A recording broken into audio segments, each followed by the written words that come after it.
Paschatya Deshatarine. I thought it was my hearing aids that made it sound like the mic wasn't on. And it was so much louder when I changed the setting.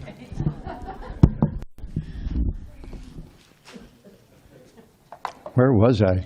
Vanchakalpatarubhyascha kripa sindhubhya cha patitanam pavanebhyo vaishnavebhyo namo namaha.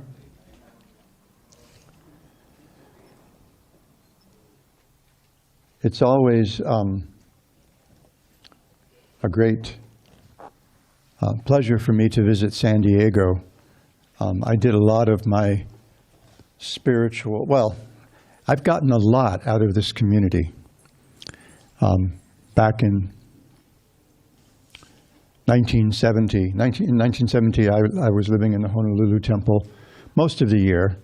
I took a couple of vacations just because of my nature, living with a bunch of people, even though it was at first just, there were only 8 of us, I think.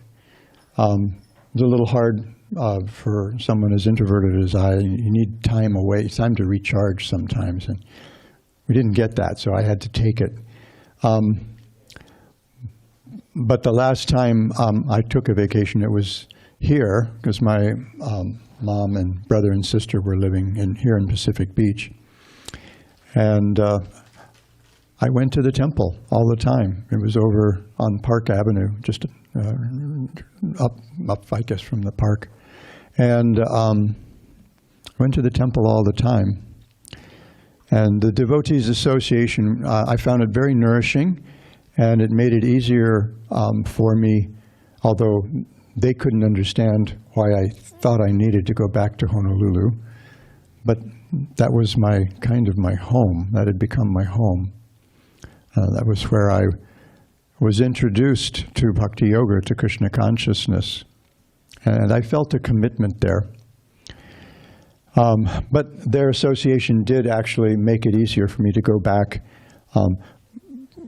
screw up the determination to just do whatever it took to continue in my practice in the association of devotees.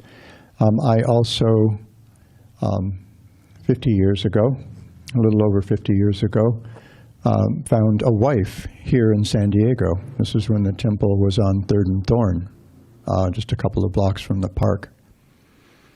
And we were married for over 40 years before I accepted sannyas. And then more recently, my whole family and I lived here for several years, where my former wife ran a school for the devotees' children. And we all did, I think it's fair to say, a lot of service at the temple between us. I think my wife and daughters did a lot more than I did, but even I got to do some regular service. And that was also very spiritually nourishing for me. So whenever I have an opportunity to come here, I see some really long-time friends, and some newer friends, and some brand new friends. Whenever I come, and it's always a great pleasure. Plus, it's San Diego. However, the world's a mess. I don't think it would be very easy to make a case against that assertion. Now, we could say the world's been a mess for a really long time. After all, I'm among the first people who grew up their entire lives in the shadow of the nuclear weapons, the A-bomb. Actually, I grew up with, in a sense, I grew up with A-bombs in my house.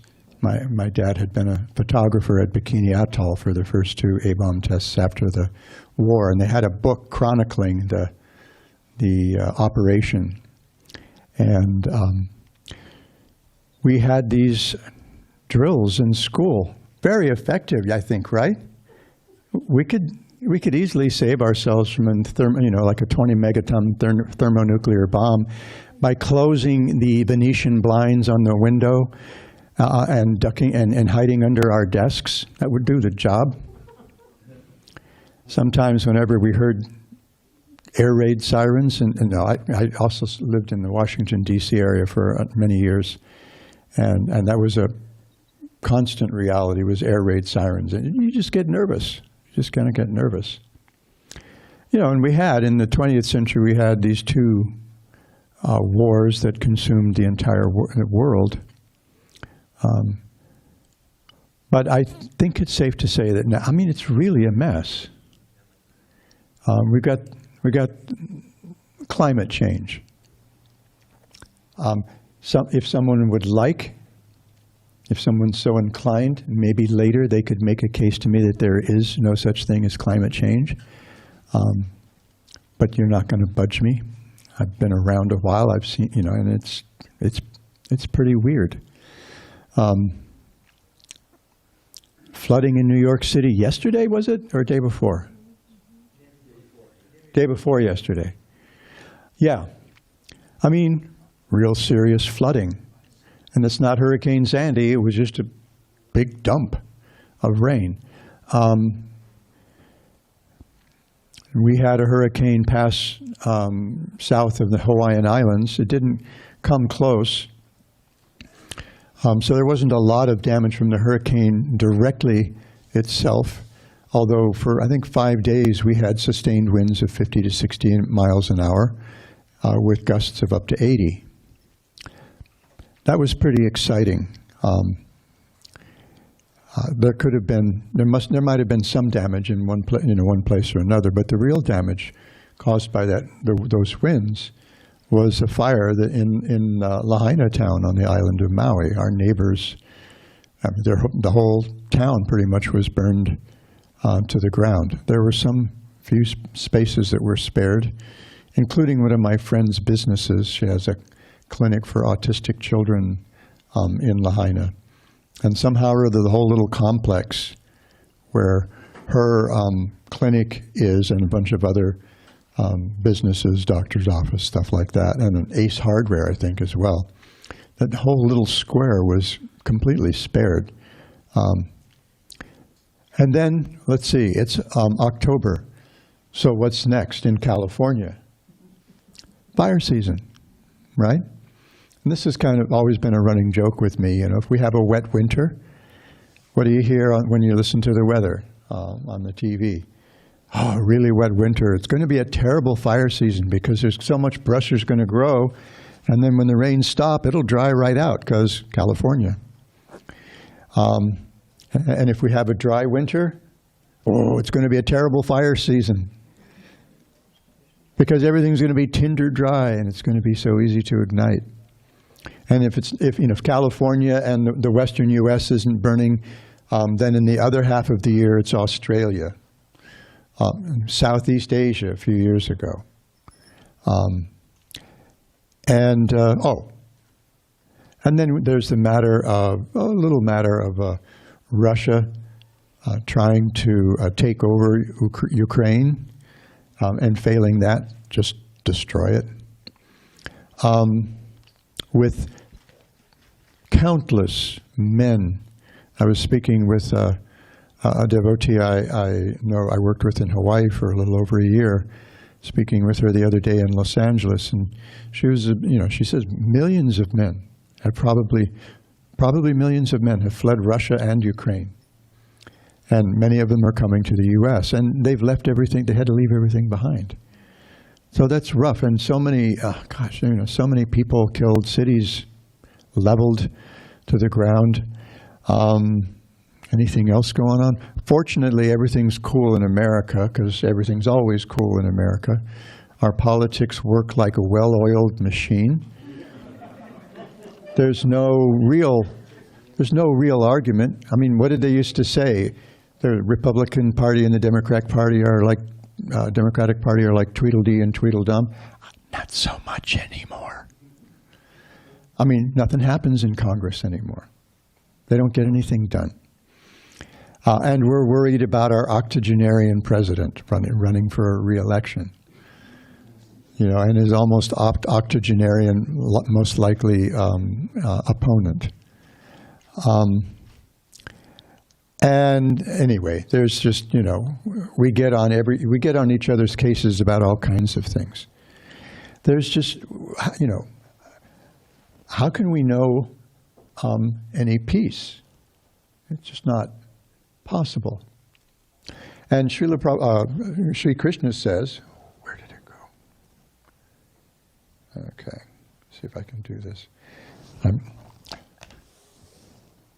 I've had like decades more experience navigating analog books than digital books, so this is always either exasperating or amusing for other people to watch. Watch me try to find my place in a digital text. 66. Ah, so Krishna, in the Bhagavad Gita, Krishna tells Arjuna. Is there anyone here who's new? Any new folks? Oh, welcome. What is your name? Danny. Danny? Welcome. This is your first time at a Hare Krishna temple at all? Yeah, first time. Wow, cool. Okay, so then I need to provide a little context, right? So for Danny and the others who were too shy to raise their hands, the Bhagavad Gita is one of the sacred texts of India. It recounts a conversation on the verge of a great war that lasted 2.5 weeks and killed a lot of soldiers and cost the lives of a lot of soldiers. Our scriptures, sometimes you read 64 million, sometimes you read 640 million, sometimes, I think in some places you might read 6.4 million. A lot of soldiers in 2.5 weeks. And there's a whole huge backstory behind this that you can find in the Mahabharata if you haven't read that yet. So right on the verge of this battle, one of the main warriors, whose name is Arjuna, and who was actually being served as his chariot driver by Lord Krishna, who the Vedic scriptures accept as the original absolute truth, the Supreme Personality of Godhead. He took the position of his devotee's servant. We'll see how that works in a few minutes if I can keep my thoughts straight. And he wanted to see what the deal was. Just who is it that I'm going to have to take on here in this battle? So Krishna, knowing Arjuna's heart, draws the chariot up right in front of a couple of the people to whom Arjuna was most attached. His great uncle, who was essentially a grandfather to the entire family, grandfather to the leaders of the armies on both sides, and Arjuna's teacher, Dronacharya. And Krishna pulled the chariot right up in front of them as if to say, here's what you got to take care of. You got to kill your attachments. You've got to get rid of your attachments here in this material world in order to really make spiritual progress. So Arjuna objected. In the first chapter, we hear Arjuna making a very dharmic, very philosophically sound, in some senses, religious argument for his not participating in this war. He had so many reasons, and they're all not terrible reasons. And when he was done and declared that he just wasn't going to participate, Krishna said, what you're saying sounds good. You said all these nice words, but in this context, it just doesn't make any sense. And so then, over the course of 600 odd verses, as we find it in the Bhagavad Gita, Krishna presented Arjuna with arguments from a number of perspectives as to why he should participate in this battle. So you might find it a little interesting that while Krishna is trying to talk his devotee into participating in this horrendous war, that he would talk about peace. So he's not just talking about like world peace or having an armistice between these two contentious armies, but he's talking about real peace, peace in our hearts. And so he says toward the end of the second chapter, he says, someone who's not in transcendental consciousness can have neither a controlled mind nor steady intelligence, without which there's no possibility of peace. And, he asks, how can there be any happiness without peace? I mean, if we're always worried about what we're going to lose, always trying to avoid some suffering, then how can we have a peaceful mind? It's just not possible. So Krishna gives a key to this at the end of the 5th chapter. This is a very well-known verse. Bhoktaram jagya tapasam sarvaloka maheshwaram suhridam sarvabhutanam gyatva mam shantim rachati. He says that those who are actually wise, if they understand the ultimate purpose, the ultimate goal of all the sacrifices and austerities of everything they do, including the sacrifices that they perform, the austerities that they undertake, is actually Him. That the Supreme Lord of all the planets and all the living entities throughout the cosmos is actually Him. And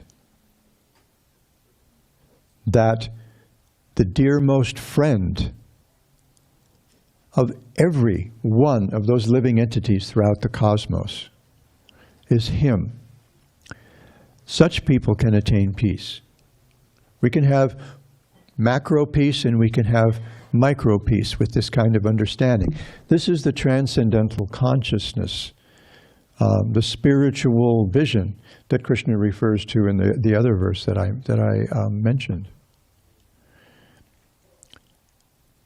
This gives us real wisdom and makes it possible for us to live peacefully in our own skins and among each other, among everyone else. And one reason for this is that to the extent that we have this kind of vision and behave accordingly, we become progressively selfless. And Śrīmad Bhagavatam, another text that we study, perhaps the foremost of the ancient bhakti texts, tells us that those who've given up all kinds of selfish interests can actually easily attain this spiritual consciousness. We find this in the very second verse of the Bhagavatam.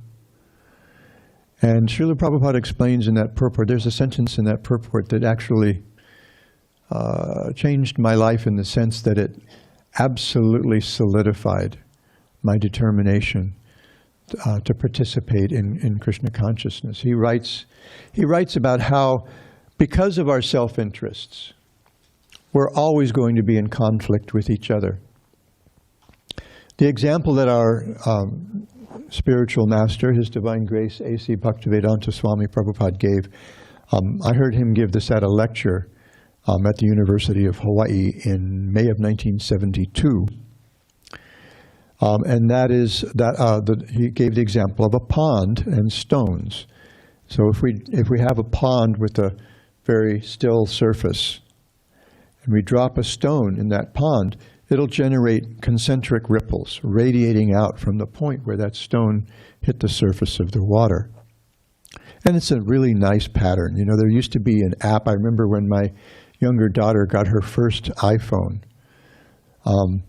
She had this app on it. I guess it was supposed to be some kind of meditative app or something, and it was like a pool, looked like a pool of water with round stones in the bottom. And if you touched your screen, you could make ripples, and you could make funny patterns by wiggling your finger, or you could just kind of like keep the concentric ripples going.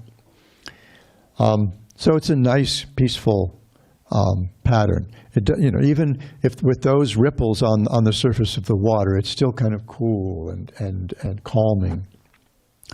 However, if I drop a rock here, and Guru Krishna Prabhu drops a rock over here, and Noah drops a rock over there, and Mary drops a rock over here, they're all going to create that same pattern. But those ripples will very quickly clash with the ripples generated by the striking of the other rocks on the surface of the water. And it becomes a chaotic pattern. So you know what the antonym to concentric is?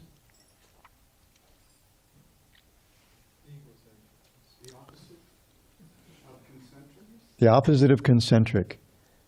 Eccentric. It's eccentric. So this is, this is the real eccentricity. It's all of us, because each of us tends to see ourselves, if we think about it honestly, each of us has a tendency, at least occasionally, to see ourselves as the center of the universe, at least in some sense. What I want, what I need, that's really important. What somebody in South Florida needs, well, it might be important if somehow or other they're close to me, family member, a friend, someone who roots for my football team or something like that, that might be important to them. So, things that are close to us have value. Things that are far from us seem to have less value. I mean, in a sense, if you're living, as I do in Hawaii, in the middle of the Pacific Ocean, what does a war in Ukraine have to do with me? Oh, well, we had someone from a Russian-speaking family in Ukraine living in the temple. Plus, we have a number of congregation members who are Russian-speaking from different countries. Some from Russia, one from Tajikistan. We have one now from Kazakhstan, Russian-speaking woman from Kazakhstan. So we have a bunch of people to whom this actually means something, because they're probably people they know involved in one way or another, to one extent or another, sometimes to the greatest extent. But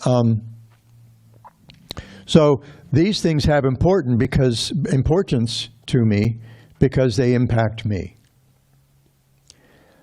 If I didn't know anybody, well, I probably would have worried about it anyway, but not probably as much as I had. So my interests often clash with my own interests, as I see them, often clash with the interests that you see as important to yourself. And so that's the cause of the chaos in the world. And that's due to a lack of this transcendental consciousness that Krishna refers to in the earlier verse.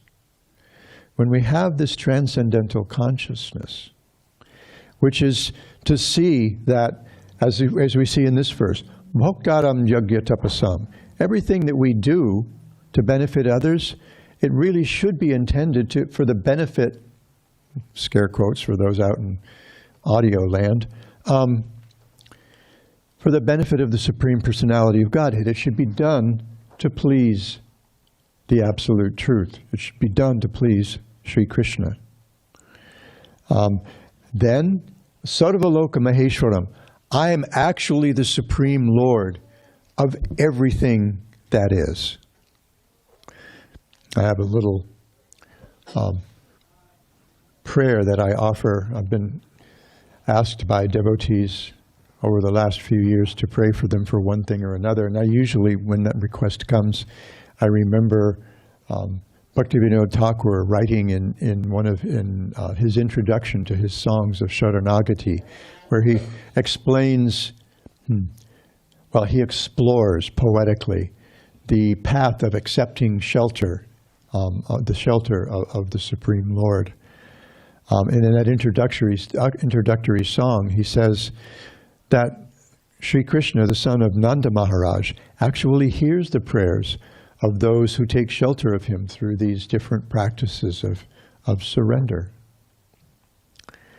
And so I always, for years, when I was asked that, I would think, oh my God, this is a trick. Somebody's trying to get me to surrender to the Lord so that my prayers will be noted. Of course, there was also, I grew up in a house with a lot of music, and it included all the musical comedies, I guess. There are musical plays, all the, like the Broadway musicals of the 50s and 60s. And one of those that we listened to, my dad often had business in New York City, so he would take my mom up and they would go to a Broadway show.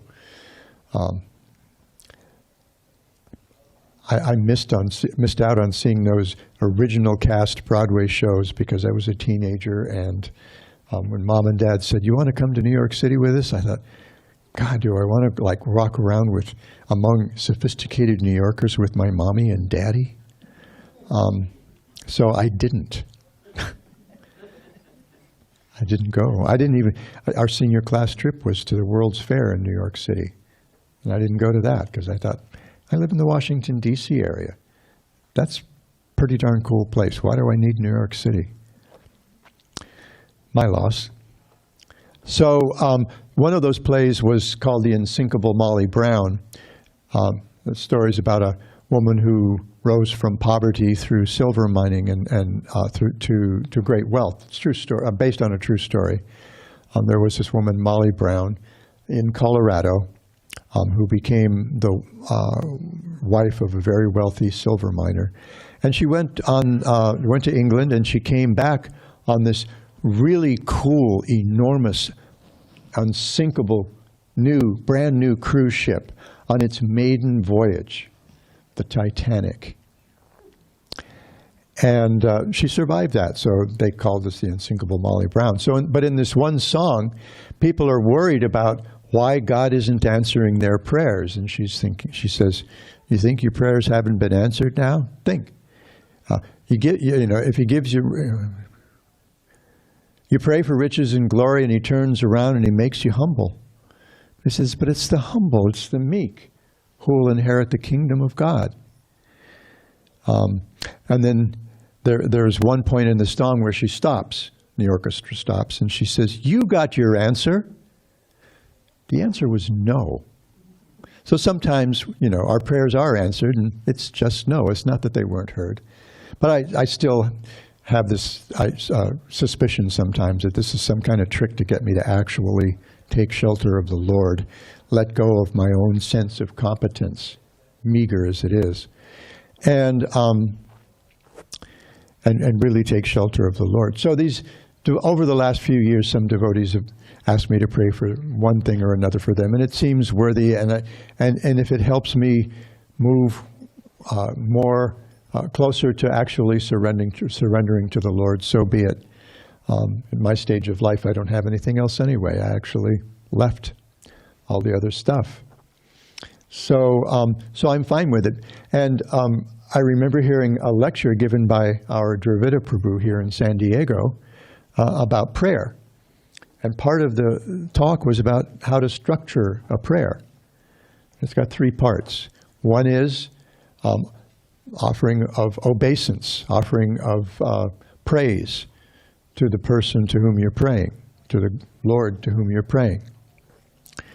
And so I start mine with, my dear Lord, you are the Supreme Personality of Godhead, the origin and Supreme Lord of everything.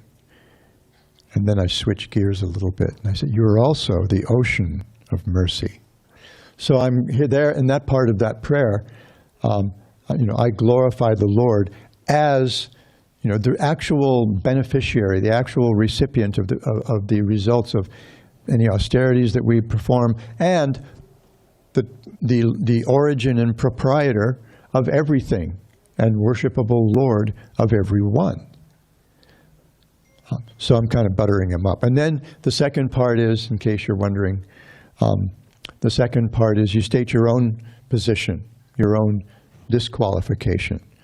So I have a kind of a little transition where I say, you know, that you always, and much of this I've drawn from Śrīmad Bhagavatam, you always magnify even insignificant service offered to you. And so I present myself as perhaps the most insignificant of those aspiring to his service. And then I make my petition. And that's the third part. You ask for whatever it is you want to ask for. So if he's the Supreme Lord of everything that there is, well, what's there for me? He says, Suhridang sarvabhutanam. I'm the dearmost friend of everyone. And this word, this particular kind of friend that's mentioned is special. Sometimes, on a number of occasions, our Srila Prabhupada would tell us that there are kind of three broad categories of friends.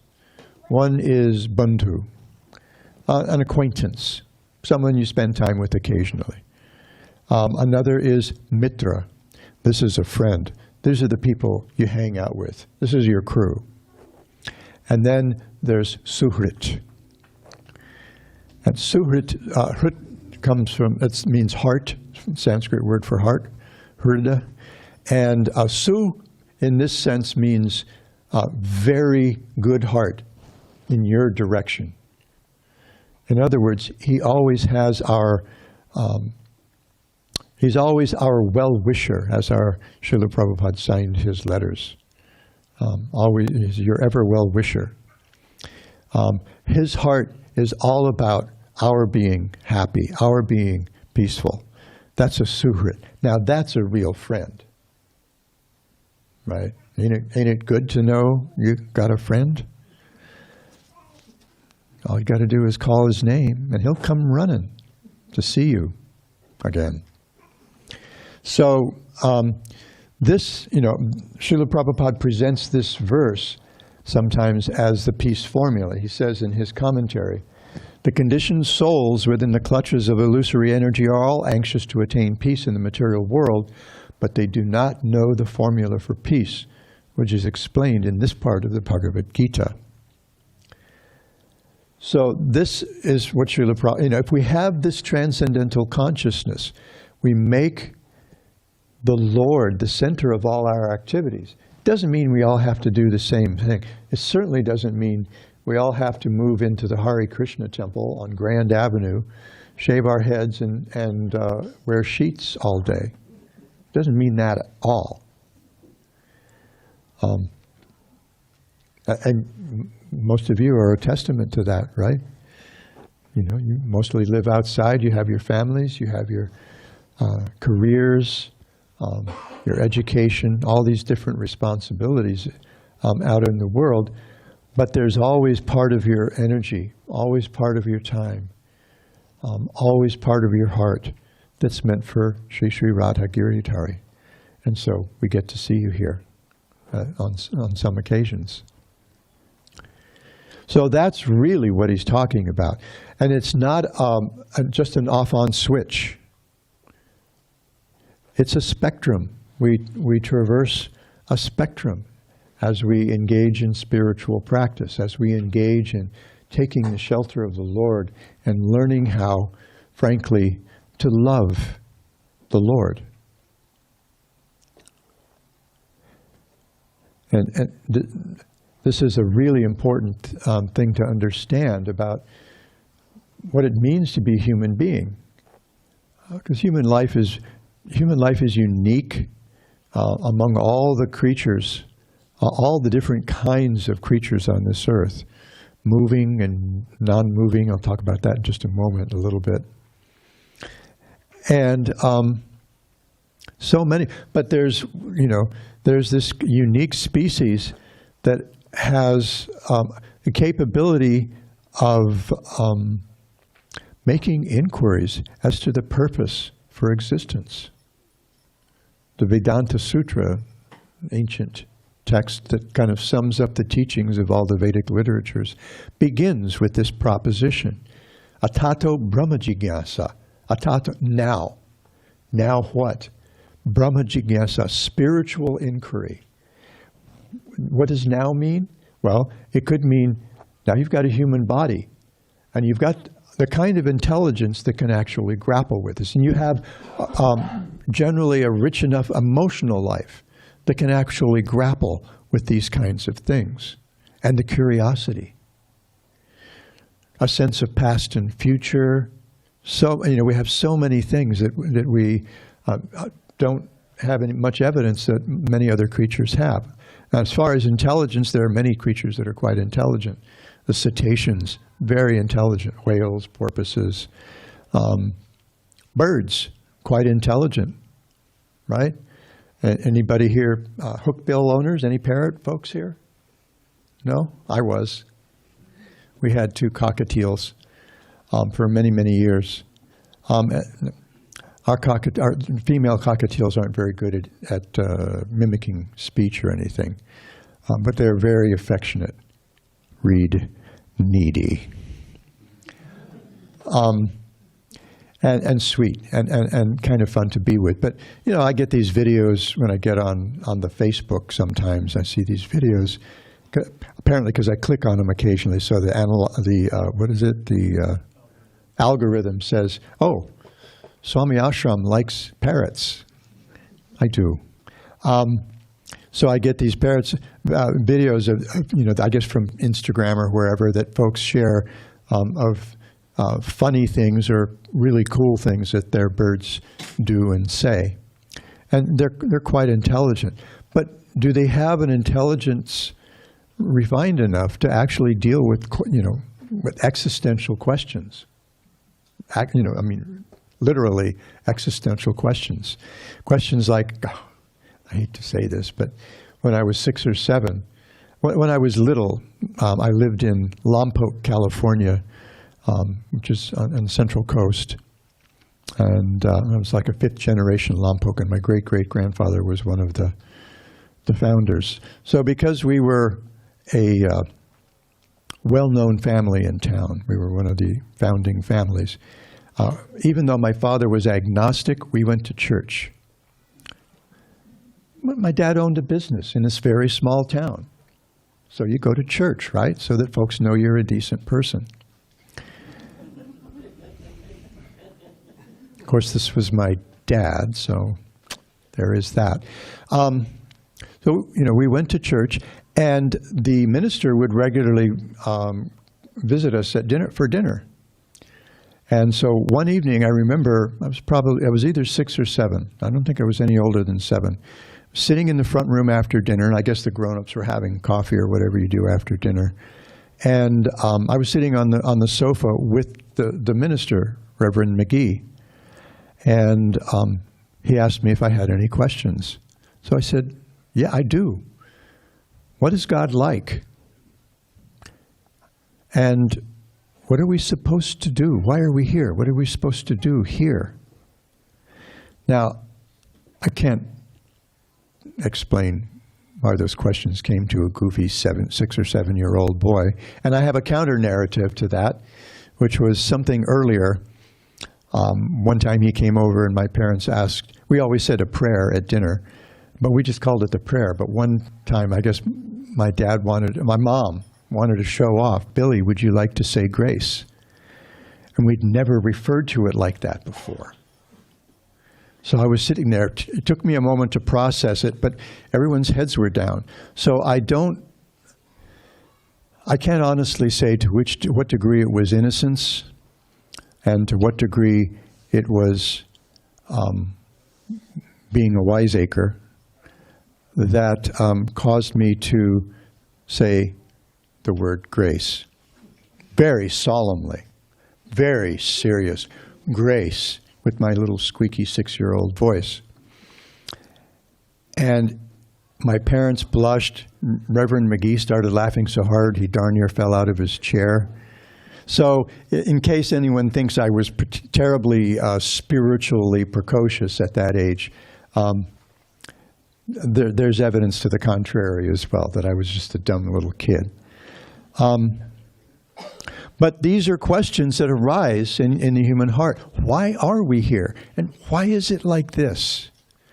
And if there is a God, what is God like? Does he look like the God on the ceiling of the Sistine Chapel? You know, a big, muscular, fierce man with white hair and a big beard, giving life to Adam? Or what? You know, what does he? What is God like? You know, what does he look like? How does he behave? And Mr. McGee didn't have any answers to those questions. He didn't have any answers to them. He was embarrassed. And then when I looked back on it, I was embarrassed, because, you know, it's really hard to embarrass me. Just ask anyone who knows me. All you have to do is look at me funny, and all of a sudden I can't figure out what my life's about. What have I done wrong? So these existential questions. These are particular to the human form of life. And to the extent that we're able to actually understand our real situation as subordinate parts of the absolute truth, meant to work harmoniously together in different ways to give some satisfaction to the origin and supreme Lord of everything, then we can't know peace. There's not going to be harmony. Our lives will constantly be dissonant. Now, in music, dissonance has a purpose sometimes. It works. I remember I shared with one devotee recently a song that I heard that uses, and this is a simple singer-songwriter guy, you know, he was playing his guitar and singing this song. And it's kind of a disturbing song. The lyrics, when you listen to them carefully, are a little disturbing. And then he has there's this leitmotif in the song. He comes back to this kind of series of really dissonant chords, kind of uncomfortable chords, that makes the song extremely beautiful. But otherwise, this dissonance just generally doesn't work for us. It makes us nervous. It makes our lives shorter. But if we can find the harmony, and real harmony is, according to Lord Krishna in the Bhagavad Gita, really only possible in this way. So what does that leave for us? He's our dearmost friend, and we're able to recognize that. The guy who has everything is our best friend. So what could we possibly have to offer him, right? What do they say? You know, what do you give to the guy who has everything? What's he missing? Well, I can tell you one thing, my heart. I'm keeping, I try to keep it to myself as much as possible. I like things to be about me. I like my life to be comfortable. I like people to like me and want to help me with things that I want to get done. It's all about me, So I'm keeping my heart, and probably a few of us in the room may also be doing the same. So what can we give to the person who has everything? We can give him our hearts. He's not going to hurt them, because he is our dearmost friend. This is where real pleasure lies, and this is how life, even in this world, becomes peaceful, becomes even blissful sometimes. And there's a secret about bhakti yoga, which is another word that we find throughout one of our sacred texts, the Śrīmad Bhagavatam, to describe the practice of Krishna consciousness, bhakti yoga, linking to the Lord through these devotional activities and cultivating devotional attitudes. And that is that bhakti is the most powerful force there is. There's one Vedic text that says, only bhakti has the power to draw us near to the Lord. Only bhakti has the power to show us the Lord. Only bhakti has the power to control the Lord. Because bhakti is the ultimate love. It's the ultimate form of love. It's pure, this is pure love. Selfless love. And there are a couple of ways we can control people in this world generally, right? By force or by love. And love is by far the more powerful of the two. It's hard to resist shows of authentic affection. We become under people's spell when there's affection. And we would do anything for our husband or wife or our children or our parents. Wherever we find love, and to the extent that we find love, we belong there. Our hearts belong there.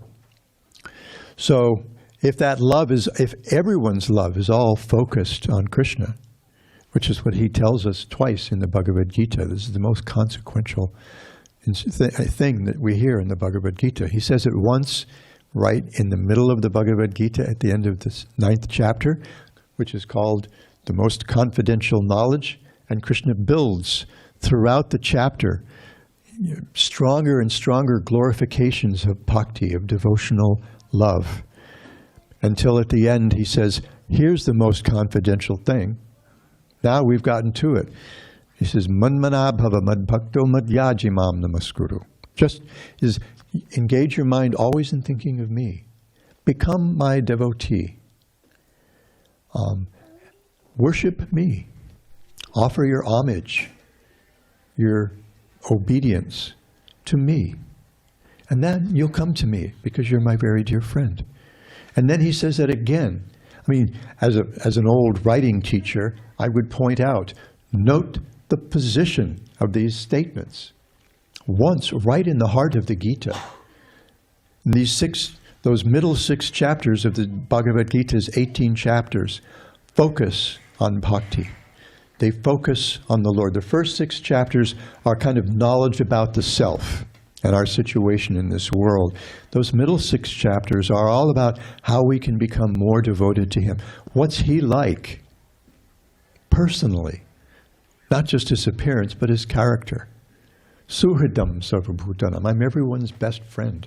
Everyone's strongest well-wisher. So if we come to that position, then we can actually own Krishna in a sense. Krishna makes this assertion throughout several scriptures. And he tells us in the 9th chapter of the Bhagavad Gita, if you offer to Him with love, with bhakti, and we find the word bhakti twice in that verse, even something as simple as a leaf, a flower, a piece of fruit, or some water, so I'll accept that. Because He doesn't need my salad. He doesn't need my orange juice or whatever. But what He would like is my affection, my attention at least. And if there is some to find there, my affection. And so He finds that very charming. And He becomes controlled by love, that love, just as we become controlled by the love that we find in this world.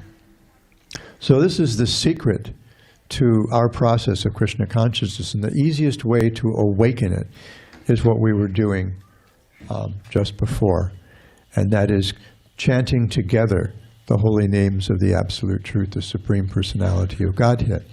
Hare Krishna, Krishna Krishna, Hare Hare, Hare Rama, Rama Rama, Hare Hare. And I think it's time for more of the same, if I understand correctly. Is that true? Did I get that right? It's way past that. Unless there are any quick comments, additions, or questions or anything.